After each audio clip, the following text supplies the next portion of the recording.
एक जंगल में एक सियार रहता था और सियार बहुत ही दुबला पतला और कमज़ोर था। उस जंगल का एक राजा हुष्ट पुष्ट शेर था।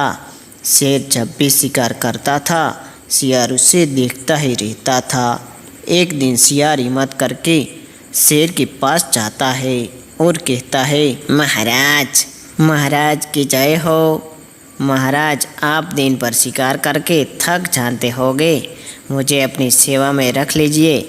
आपके जो भी छोटे मोटे कार्य होंगे वो मैं कर ही दूंगा। शेर ने सोचा, अच्छा है, मेरे कुछ कार्य भी कर देगा और जो बचेगा उसे खाकर इसका पेट भी भर जाएगा। सियार अब शेर के साथ रहने लगा और शेर का बचा शिकार खा खा कर मोटा हो जाता है। शेर के साथ रहने के कारण जंगल के जानवर सियार को भी मान सम्मान देने लगे। सियार को लगने लगा कि शेर के साथ रहकर उसने शिकार की सारी कलाएं सीख ली है। उसका शरीर भी शेर के समान बलशाली हो गया था और जंगल के सारे जानवर उसे डरने लगे। सियार भी कभी कभी छोटे मोटे जानवरों का शिकार कर लेता था।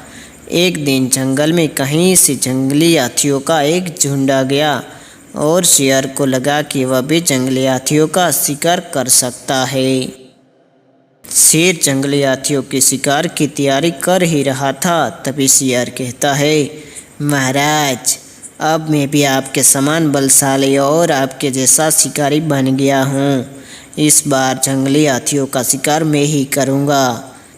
शेर ने सियार को समझाया कि हाथी का शिकार करना उसके बस की बात नहीं है, परंतु सियार सोचने लगा कि शेर उससे जलने लगा है।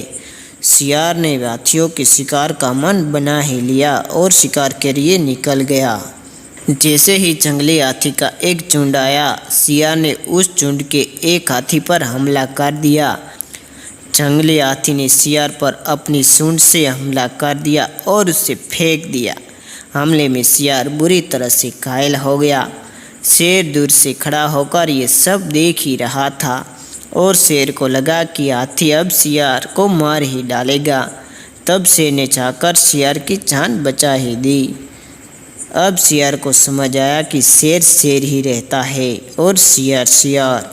कभी भी अपनी औकात से बाहर आकर कार्य नहीं करना चाहिए।